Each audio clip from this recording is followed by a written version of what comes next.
Hello my dear friends, this is Jitendra and welcome to let's think. काफ़ी समय से आप लोगों के पास वीडियो नहीं जा रहा था। इसके पीछे एक प्रॉपर रीज़न था, मैं यहाँ पे उपलब्ध नहीं था।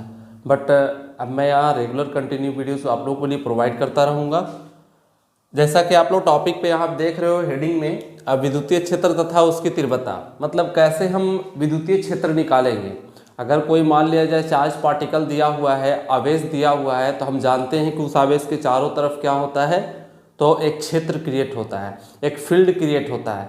और एक ऐसा क्षेत्र क्रिएट होता है जहाँ पर अगर कोई चार्ज को रखा जाता है, कोई आवेश को रखा जाता है, तो उस पर एक बल काम करता है दूसरे आवेश के कारण। यानी कि विद्युतीय क्षेत्र और उसकी तीव्रता, ये दोनों के बीच हम लोग डिफरेंस थोड़ा सा जानेंगे, और ये विद्युतीय क्षेत्र होता क्या है उस चीज़ के बारे में हम लोग जानेंगे।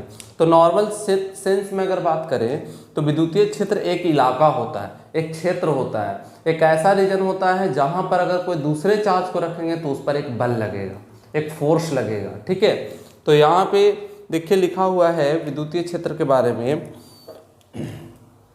कि किसी विद्युत आवेश या आवेशों के समूह के चारों तरफ, मतलब कोई चार्ज पर या बहुत सारा, मान लीजिए बंडल ऑफ चार्ज हो, बहुत सारा आवेश हो, जैसे मान लो सिंगल चार्ज हो सकता है 15 कूलम का या 20 कूलम का या 25 कूलम का। कूलम क्या है ये तो पता है ना, आवेश का ऐसा यूनिट होता है। ठीक है, तो 15 कूलम 20 कूलम ये सब जितना भी चार्जेस रहेगा उस पर भी इलेक्ट्रिक फील्ड काम कर सकता है। या फिर बहुत सारा मान लीजिए कम्बिनेशन ऑफ चार्ज हो, जैसे 15 कूलम 20 कूलम 25 कूलम 30 कूलम, ये सबको जोड़ करके जो तैयार होता है उस पर भी एक फील्ड काम कर सकता है। ठीक है, एक फोर्स लग सकता है। तो विद्युतीय क्षेत्र क्या है, तो किसी विद्युत आवेश या आवेशों के समूह के चारों तरफ का वह क्षेत्र, यानी कि एक ऐसा क्षेत्र होता है जिसमें कोई अन्य आवेश एक विद्युत बल का अनुभव करता है, विद्युत क्षेत्र कहलाता है। जैसे हम सिंपल अगर बात करें कि यहाँ पर कोई चार्ज पार्टिकल है, ठीक है, ये वही आवेश वाला पार्टिकल है, अपने चारों तरफ इस तरीके का एक क्षेत्र क्रिएट करेगा। अगर इस क्षेत्र में ये कोई चार्ज है, ये चार्ज अपने चारों तरफ क्या कर रहा, एक क्षेत्र क्रिएट कर रहा, एक इलेक्ट्रिक फील्ड क्रिएट कर रहा। अगर इस इलेक्ट्रिक फील्ड में कोई भी आवेश को आप रखिएगा तो ऐसे कंडीशंस उस पर एक फोर्स काम करेगा, उस पर एक बल काम करेगा। ठीक है, तो ये जो फील्ड है, ये रीजन है, इस रीजन को ही हम विद्युतीय क्षेत्र कहेंगे। और जितना बल काम करेगा इस रीजन में उसको हम लोग कहेंगे विद्युतीय क्षेत्र की तीव्रता। तो देखिए क्या लिखा हुआ, विद्युतीय क्षेत्र में रखे किसी आवेश पर लगने वाले विद्युत क्षेत्र का परिमाण, यानी जो वैल्यू होता है, जो मान होता है, उस मान को हम लोग विद्युतीय क्षेत्र की तीव्रता कहते हैं। अब यहाँ से अगर हम बात करें तो ई क्या है, तो ई है विद्युतीय क्षेत्र, इसे ई द्वारा सूचित किया जाता है। ई एक वेक्टर क्वांटिटी है स्टूडेंट्स, यहाँ पे ई एक सदिश राशि है, इसलिए हम लोग एक वेक्टर का साइन दिए हैं। आप लोग को बताया गया होगा कि जो भी वेक्टर क्वांटिटी रहेगा उस पर एरो का साइन रहेगा। ठीक है, ई द्वारा या ई वेक्टर द्वारा सूचित किया जाता है, क्योंकि एक सदिश राशि है, विद्युतीय क्षेत्र एक वेक्टर क्वांटिटी है। ठीक है, यदि Q आवेश पर, Q कोई चार्ज है और उस पर कोई फोर्स लग रहा है और वो फोर्स का मान कितना है, F है। Q आवेश पर लगने वाला बल का परिमाण यदि F हो तो ऐसे स्थिति में विद्युतीय क्षेत्र E बराबर होता है F/Q। यानी कि F क्या है, मैग्नीट्यूड ऑफ फोर्स, बल का परिमाण है, और Q क्या है, चार्ज है। मतलब यहाँ से हम ये भी कह सकते हैं कि force acting on per unit charge, मतलब एकांक आवेश पर लगने वाला बल भी होता है। तो आप सिंपल तरीके से विद्युतीय क्षेत्र का ये भी डिफिनीशन दे सकते हो कि एकांक आवेश पर लगने वाले बल को विद्युतीय क्षेत्र कहा जाता है। विद्युतीय क्षेत्र E का फॉर्मूला E बराबर F/Q भी हो सकता है, या E वेक्टर बराबर F वेक्टर बाई Q भी हो सकता है। F पे वेक्टर का साइन है, रीजन ये है, कारण ये है कि F एक सदिश राशि है, बल है, विद्युतीय बल है, और Q आवेश है, आवेश तो वेक्टर नहीं है ना, तो यहाँ पे E बराबर फॉर्मूला हो गया F/Q। यहाँ से अगर F निकालना चाहेंगे तो Q डिवाइड में है तो मल्टीप्लाई में जाएगा। ठीक है, तो एक फार्मूला E बराबर F/Q आ गया, ये हो गया स्केलर फार्मूला, अदिश फार्मूला, और ये हो गया सदिश फार्मूला वेक्टर के रूप में, F बराबर Q इंटू E आ गया। तो यहाँ तक हम लोगों ने देखा कि कैसे फार्मूला इलेक्ट्रिक फील्ड का निकालते हैं, इलेक्ट्रिक फील्ड का दोनों कंडीशन है फार्मूला, और साथ ही साथ हम फोर्स कैसे निकालते हैं, मतलब बल कैसे निकालते हैं। ठीक है, अब हम लोग देखते हैं इसका एसआई मात्रा का विमीय सूत्र, मतलब डायमेंशनल फार्मूला क्या होता है, एसआई यूनिट क्या होता है।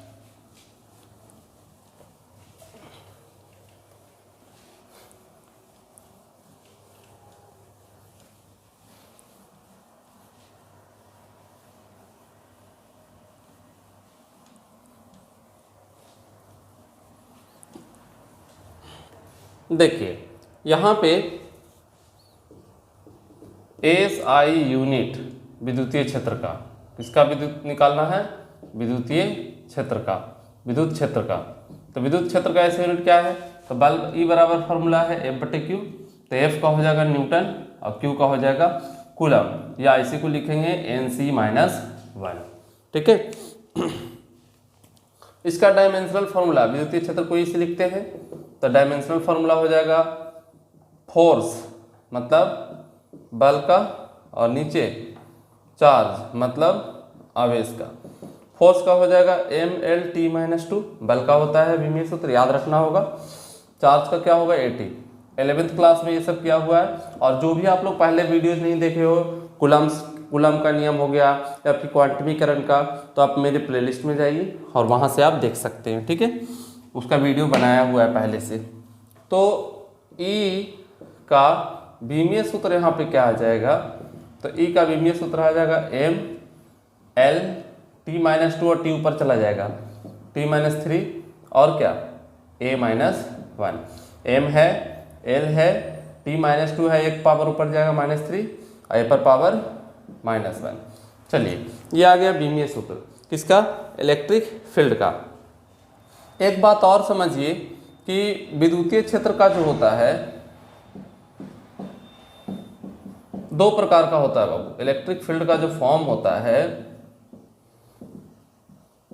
दो प्रकार का होगा। ठीक है, एक तो बनेगा आपका समरूप, और जिसको हम लोग कहेंगे यूनिफॉर्म। ठीक है, यूनिफॉर्म। एक होता है असमरूप विद्युतीय क्षेत्र,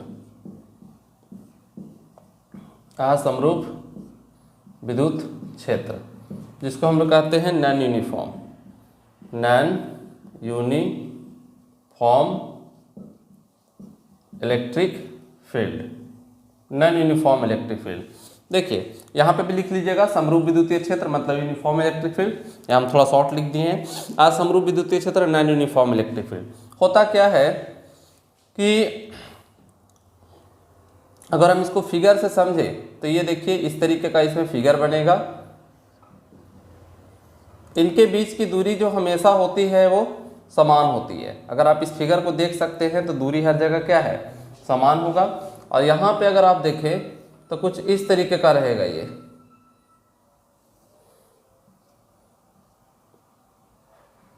देखिए यहाँ पे ये कुछ इस तरीके का है, यहाँ पे दूरी ज़्यादा है, यहाँ पे दूरी कम है, फिर ज़्यादा है, फिर ज़्यादा है, मतलब अलग होते गया है। तो ऐसा फील्ड जो होगा वो असमरूप विद्युतीय क्षेत्र कहलाएगा और ऐसा कहलाएगा समरूप विद्युतीय क्षेत्र। तो याद रखना होगा आप लोग को कि समरूप वाले में क्या होगा कि दोनों के बीच की दूरी यानी कि सभी के बीच की दूरी का हर जगह के आपस में क्या होगा, बराबर होगा। ठीक है, अब यहाँ पे एक बात और,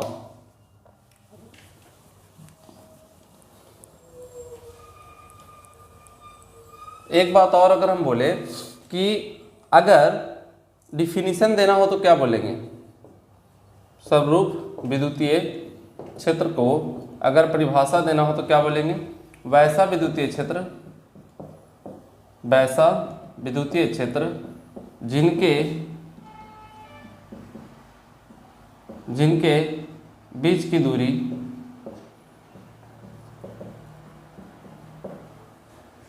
समान होती है, समरूप कहलाएगा।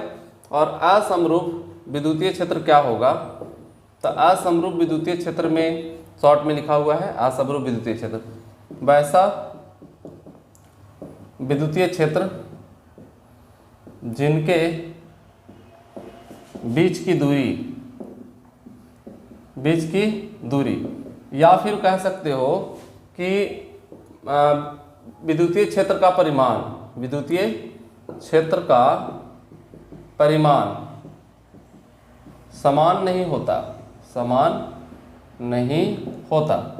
क्या कहलाएगा, असमरूप विद्युतीय क्षेत्र कहलाएगा, असमरूप विद्युतीय क्षेत्र कहलाता है, असमरूप विद्युतीय क्षेत्र कहलाता है। तो यहाँ पे विद्युतीय क्षेत्र के कितने पार्ट्स हो गए, दो, एक समरूप हो गया, एक असमरूप हो गया। एक बात और भी ध्यान रखना होगा कि ये फिगर आप देख रहे हैं दूर दूर है, तो ये कमज़ोर हुआ इलेक्ट्रिक फील्ड, ठीक है, लेकिन जितना नज़दीक रहेगा उतना ही स्ट्रॉन्ग इलेक्ट्रिक फील्ड तैयार करेगा।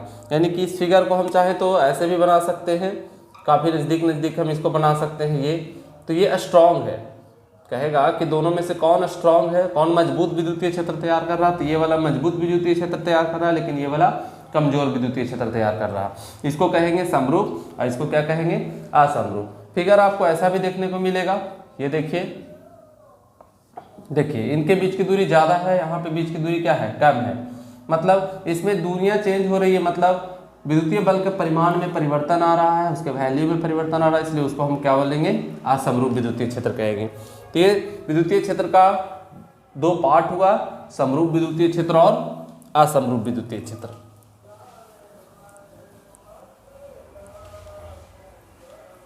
अब एक बात और है कि याद रखिएगा आप लोग कि यहाँ पे कोई बाबू प्लस क्यू चार्ज है, ठीक है, और अपने चारों तरफ ये क्या कर रहा है, इलेक्ट्रिक फील्ड क्रिएट कर रहा है। बन जा भाई, चलिए ये रहा फिगर, राउंड बनाने में थोड़ा सा प्रॉब्लम होता है।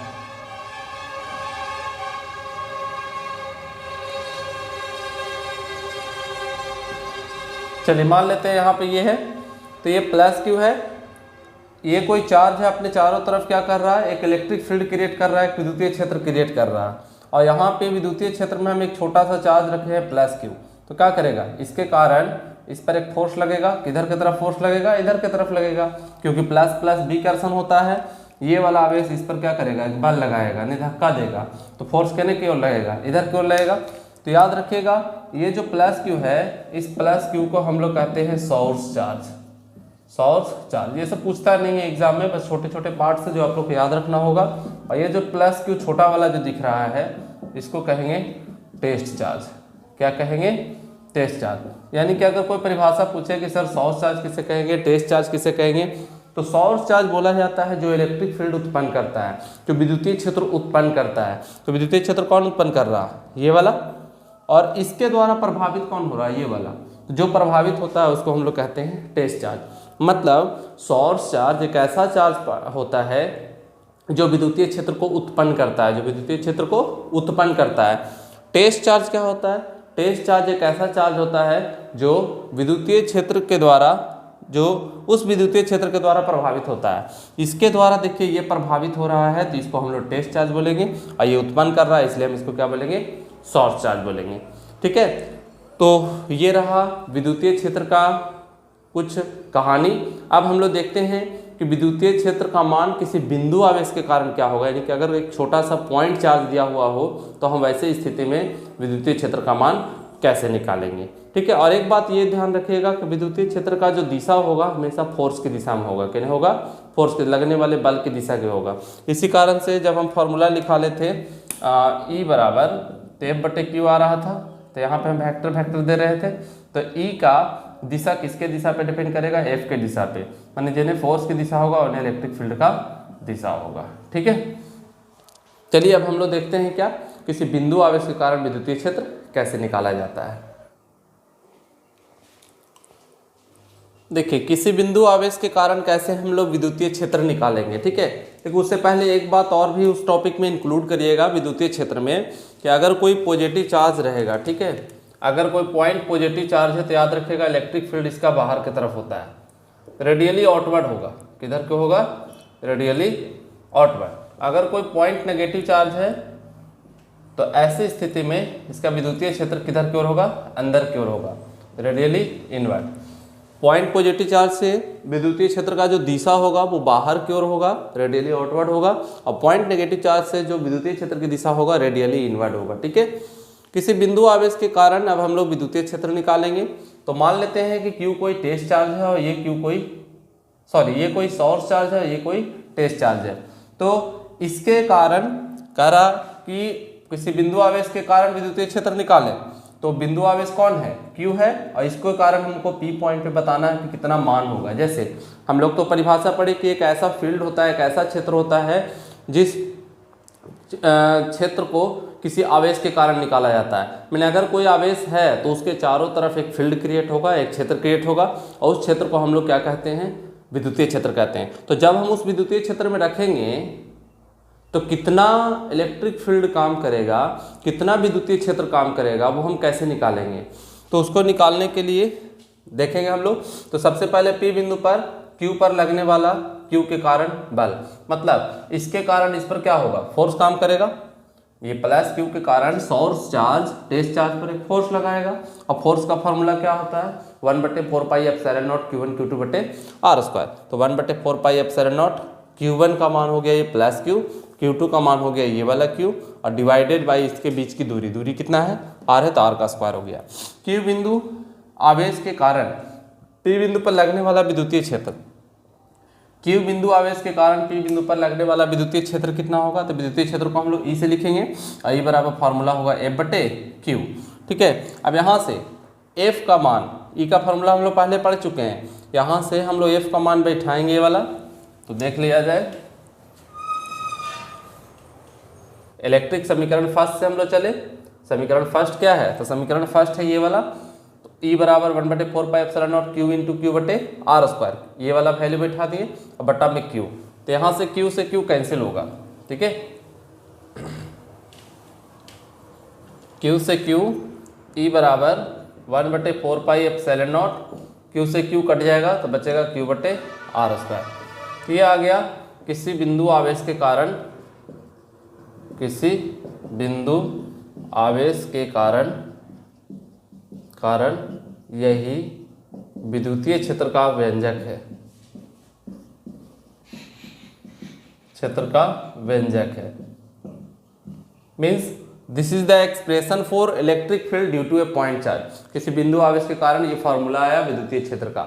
तो हम लोगों ने यहाँ पे क्या सीखा, विद्युतीय क्षेत्र के बारे में सीखा, विद्युतीय क्षेत्र का प्रकार यानी समरूप विद्युतीय क्षेत्र यानी यूनिफॉर्म इलेक्ट्रिक फील्ड, असमरूप विद्युतीय क्षेत्र नॉन यूनिफॉर्म इलेक्ट्रिक फील्ड, और साथ ही साथ उसका एसआई यूनिट क्या होता है, डायमेंशनल फार्मूला क्या होता है, और नॉर्मल फार्मूला E बराबर F/Q वो हम लोगों ने देखा। और किसी पॉइंट चार्ज के कारण विद्युतीय क्षेत्र का formula 1/4 pi epsilon not Q बटे R²। Q कौन सा लेना है, सोर्स चार्ज लेना है। ठीक है, चलिए तो आज तक के लिए मैं इतना ही रखता हूँ। आशा है आप लोगों को समझ में आया, और जो भी आप लोगों को प्रॉब्लम है आप लोग प्लेलिस्ट में जा करके देख सकते हैं पीछे के वीडियोस को। ठीक है, और प्रमोट करने के लिए आप लोग चैनल को सब्सक्राइब कर लें, और वीडियो के जो लाइक बटन है वहाँ पे भी दबा दें, नोटिफिकेशंस को भी क्लिक कर दें। ठीक है, तब तक के लिए रहने देते हैं, मिलेंगे हम लोग अगले वीडियोज में। Bye, take care yourself.